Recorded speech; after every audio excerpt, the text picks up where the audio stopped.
हे सूत जी महाराज, आपके जीवन में आपके गुरुदेव भगवान की आपके ऊपर बहुत बड़ी कृपा है। मैं एक बात आपके चरणों में और निवेदन कर देना चाहता हूं। भक्ति ज्ञान विरागाप्तो विवेको वर्धते महान, माया मोह निरासश्च वैष्णवै क्रियते कथम। हे सूत जी, संसार में दो चीजें बहुत प्रबल है, एक तो माया और एक मोह। संसार के जीवों में मोह सबसे अधिक होता है, और वह मोह किसका होता है? तो अपने आत्मीय जनों का, अपने पुत्र का, अपने संतति का, अपने पति का, अपने पत्नी का, अपने घर परिवार का। ये मोह इतना बड़ा होता है कि ये जल्दी छूटता नहीं। लोहे के जंजीर में किसी को बांध दिया जाए तो लोहे का जंजीर तोड़ना बहुत आसान है, लेकिन व्यक्ति संसार के रिश्तों में जब बंध जाता है तो उन संसार के रिश्तों रूपी जंजीर को तोड़ना बड़ा कठिन है। और जिन रिश्तों को हम तोड़ नहीं पाते वही सबसे बड़ा मोह है। और जब तक जीवन में मोह है तब तक आप अपना आत्म कल्याण नहीं कर सकते। जब तक आपके जीवन में अहमता ममता है कि यह मेरा है, यह उसका है, जब तक यह भेद आपके मन से नहीं मिटेगा तब तक आप ईश्वर के कृपा के पात्र नहीं बन सकते।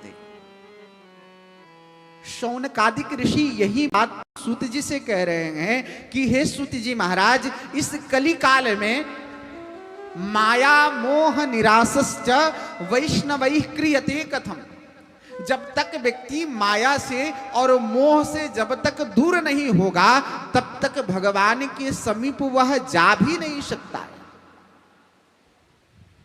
तो भगवान के समीप जाने में दो चीजें बाधक हैं, एक माया और दूसरा मोह। ये माया क्या है? तो ये माया भगवान की शक्ति है। और मोह क्या है? तो जीव के अंदर की अज्ञान है। कहते हैं कि ये माया कैसे दूर होगा और यह मोह कैसे दूर होगा? तो एक आचार्य है, एक संत बहुत अच्छी बात बताते हैं। कहे कि किसी मंदिर में सद्यः एक कन्या का विवाह हुआ। विवाह होने के बाद वह कन्या घूंघट निकाल करके और मंदिर में गई दर्शन करने के लिए। जब वह मंदिर में दर्शन करने गई तो वह कन्या घूंघट निकाली हुई है और मंदिर में गई तो भगवान के मंदिर में पर्दा लगा हुआ है। कह रहे हैं कि देखो, जो मंदिर में पर्दा लगा है उस मंदिर का पर्दा तो पुजारी हटा देगा थोड़े देर बाद। उस पर्दा के हट जाने के बाद भी वह स्त्री भगवान का दर्शन नहीं कर पाएगी जब तक वह अपना घूंघट न उठा ले। तो भगवान के मंदिर में जो पर्दा है वो माया का पर्दा है। भगवान एन केन प्रकारेण कृपा करके अपनी माया को हटा देंगे तो भी आप नहीं दर्शन कर पाओगे भगवान को। क्यों? क्योंकि जैसे उस स्त्री के सामने घूंघट गिरा हुआ था, ठीक वैसे ही जीव के सामने अज्ञान का पर्दा लगा हुआ है। इस अज्ञान का पर्दा हटेगा कैसे? तो जैसे वह भगवान के सामने खड़ी स्त्री का घूंघट उसका पति उठा देता है और उसका जैसे ही घूंघट पति उठाता है तो वह स्त्री जो है भगवान का दर्शन कर लेती है। ठीक वैसे ही हम जीवों के अंदर एक अज्ञान का पर्दा है।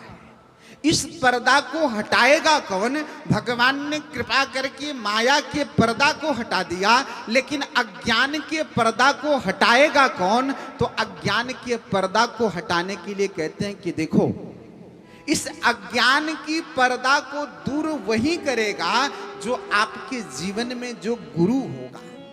गुरु आपके ऊपर कृपा कर देंगे और अपने ज्ञान के द्वारा आपके अज्ञान के पर्दा को हटा देंगे। जब आपके ऊपर से अज्ञान का पर्दा हट गया, भगवान ने अपनी माया का पर्दा हटा लिया, तो आपको भगवान का दर्शन हो जाएगा। आप भगवान के कृपा के पात्र बन जाएंगे।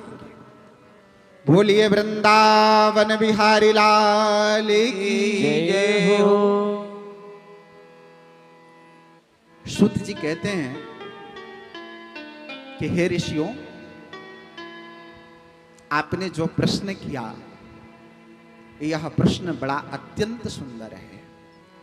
माया मोह निरासश्च वैष्णवैः क्रियते कथम। वैष्णव जन, भगवान के जो भक्त हैं, वो माया और मोह से पार कैसे पाते हैं? हे सूत जी महाराज, ये मेरा दूसरा प्रश्न है।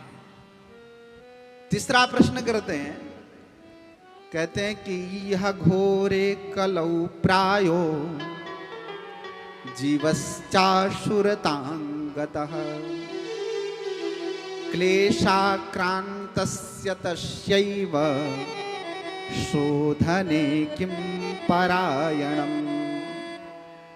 कह रहे हैं कि हे सूत जी, यह घोरे कलौ प्राय, इस कलयुग में प्रायः मनुष्य असुरतांगतः, मानव का स्वभाव असुर प्रवृत्ति की तरह हो गया है।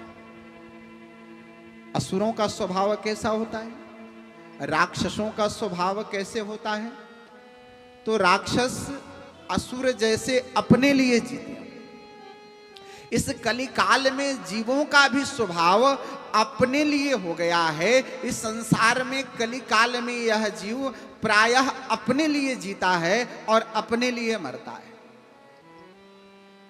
एक संत जी थे, वो कहा करते थे कि देखो, मनुष्य का जीवन कैसा है। तो उन्होंने कहा कि जब मनुष्य अकेला है तब तो वो मानव है, उसके दो पैर हैं। उसके विवाह हो गए तो उसके चार पैर हो गए। और चार पैर का कौन होता है? तो जानवर चार पैर के होते हैं। जब उसके बच्चे हो गए तो वो 6 पैर का हो गया। 6 पैर का कौन सा जंतु होता है? चींटी। क्या करता है वो? छोटे छोटे टुकड़ों को खींच खींच करके वो ले जाता है। उस जीव का भी स्वभाव ऐसा है कि प्रत्येक वस्तु को इकट्ठा करता है अपनी संतति के लिए।